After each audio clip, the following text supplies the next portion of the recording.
여러분 안녕하십니까? 이재명 대통령이 취임 후 처음으로 전국 시도지사들과 만나 균형 발전과 각종 현안 등을 논의했습니다.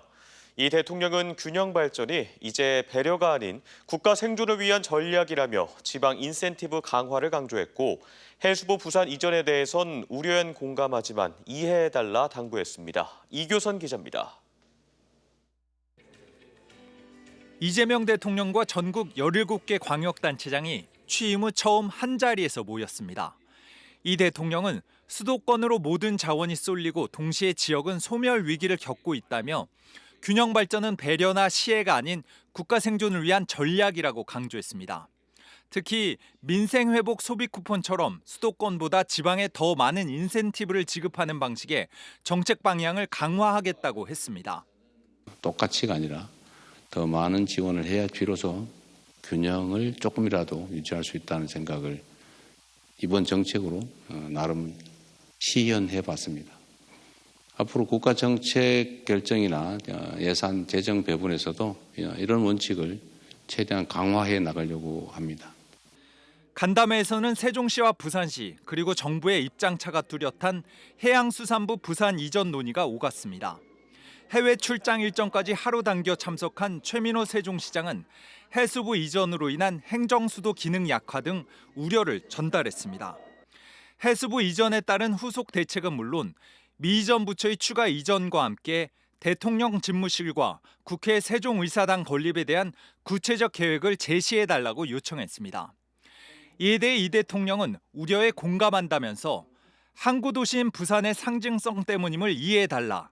다른 부처의 이전 없이 다른 국가기관도 세종시로 이전하도록 하겠다고 답한 것으로 알려졌습니다.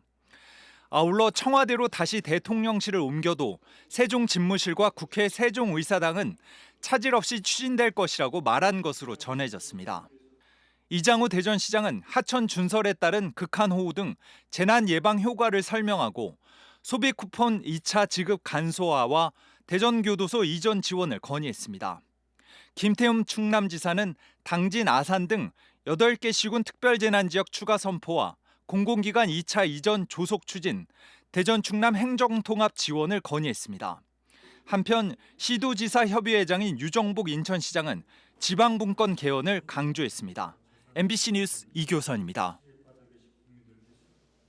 다른 부처의 추가 이전은 없을 거라는 이재명 대통령의 언급에도 불구하고 해양수산부와 함께 세종시에 있는 산하 소속 공공기관까지 부산 이전을 공식화하면서 후폭풍이 거셉니다.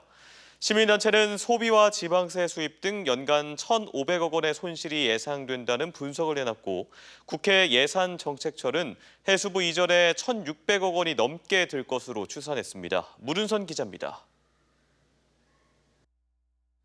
세종시에는 중앙해양안전심판원, 한국해양교통안전공단, 한국항로표지기술원 등 해양수산부 소속 산하 공공기관 3곳이 있습니다. 정부가 해수부와 함께 유관기관의 부산 이전을 공식화하면서 이들 기관은 세종으로 이사 온 지 약 10년 만에 다시 짐을 싸게 됐습니다. 정부의 구체적인 방침이 나오지 않았기 때문에 내부적으로 준비나 이런 것들은 하고 있지는 않은 상황이고 다만 우려는 하고 있다. 이재명 대통령이 첫 국무회의에서 해수부 이전 지시를 한 지 2달이 채 안 될 만큼 빠른 속도입니다. 해수부를 포함한 관련 국가기관들 부산 집중 이전도 여기저기서 얘기가 많긴 합니다만 그런 것도 가능한 범위에서 신속하게 지금 집행 중입니다. 이들 유관기관 종사자도 수백 명이라 해수부까지 하면 세종에서 2천여 명의 인구 유출이 불가피합니다. 지역 시민단체는 자체 분석 결과 해수부 이전으로 연간 1,153억 원에서 1,503억 원의 손실을 예상했습니다. 소비 지출과 지방세 수입 감소, 부동산 시장 손실 등을 합친 겁니다. 지역 경제 파급 등을 감안하면 손실 규모는 2배 이상 늘어난다는 주장입니다. 해수부 이전은 상가 공실과 소상공인들의 최악의 폐업률을 자랑하는 세종 경제에 치명적이라 할 뿐만 아니라 해수부 부산 이전 비용은 청사 건립 등 1,673억 원으로 추산됐습니다. 국회 예산정책처가 국민의힘 김상훈 의원실에 제출한 자료를 보면 신청사를 지어 2030년 입주한다고 가정할 때 청사 건립에만 1,623억 4,900만 원이 필요합니다. 직원 정주 비용은 49억 5,900만 원으로 계산했습니다. 임시청사 임대 비용 등을 뺐는데도 전재수 해수부 장관이 인사청문회에서 예상한 직접 이전 비용의 5배가 넘습니다. MBC 뉴스 문은선입니다. 국민의힘 당대표와 최고위원을 뽑는 오는 22일 전당대회에 출마할 당대표 후보 예비 경선 진출자로 보령서천의 장동혁 의원이 확정됐습니다. 당대표 후보 예비 경선 명단에는 또 김문수 전 고용노동부 장관과 안철수, 조경태, 주진우 의원까지 모두 5명이 포함됐습니다. 한편 대전 출신으로 최고위원 후보에 등록했던 김소연 변호사는 자격심사에서 탈락했으며 국민의힘은 오는 5일과 6일 예비 경선을 통해 당대표 후보를 4명으로 압축합니다. 임금과 처우 개선 등을 요구하며 총파업에 들어갔던 대전 지역 병원 노조들이 사측과 잇따라 협상을 타결하면서 진료 정상화에 들어갔습니다. 건양대 의료원 노사는 어젯밤 임금 및 단체 협약에 잠정 합의했으며 오늘부터 외래와 입원, 수술 등 모든 진료가 정상 운영된다고 밝혔습니다. 앞서 총파업에 나섰던 대전 공공어린이 재활병원 노조도 사측과 기본급 3% 인상 등에 합의하면서 중단됐던 치료와 검사가 재개됐습니다. 대전 도심에서 전 여자친구를 살해한 뒤 도주하다 검거 직전 독극물을 마셔 충북의 한 병원에서 치료받고 있는 20대 피의자가 다음 주 초 대전으로 이송될 전망입니다. 대전 서부경찰서는 피의자가 치료받고 있어 제대로 된 조사에 들어가지 못했다며 다음 주 초 병원 측 소견서를 받아 이송 여부를 결정하고 몸 상태가 호전되면 본격 조사에 나설 것이라고 밝혔습니다.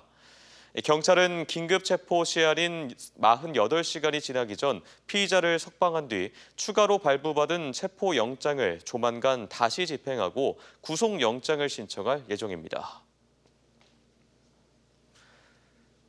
대전에서 옛 여자친구를 살해한 혐의로 검거된 20대 피의자의 개인 정보가 담긴 경찰 내부 자료가 온라인상에 유포돼 경찰이 조사에 나섰습니다.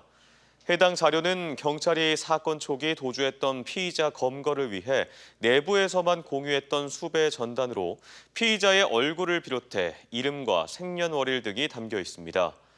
경찰은 공개 수배 상태가 아닌 상황이고 신상 공개도 결정되지 않은 만큼 유포 행위에 위법 소지가 있다고 보고 최초 유출 경로를 조사하고 있습니다. 전국적으로 스토킹과 교제폭력 등 관계성 범죄가 잇따르는 가운데 대전에서 헤어진 여자친구를 폭행하고 도주한 20대 남성이 긴급 체포됐습니다. 대전 유성경찰서는 어제 저녁 6시쯤 헤어진 여자친구를 찾아가 협박하고 폭행한 뒤 달아난 혐의로 20대 남성을 2시간 만에 세종시에서 검거했습니다.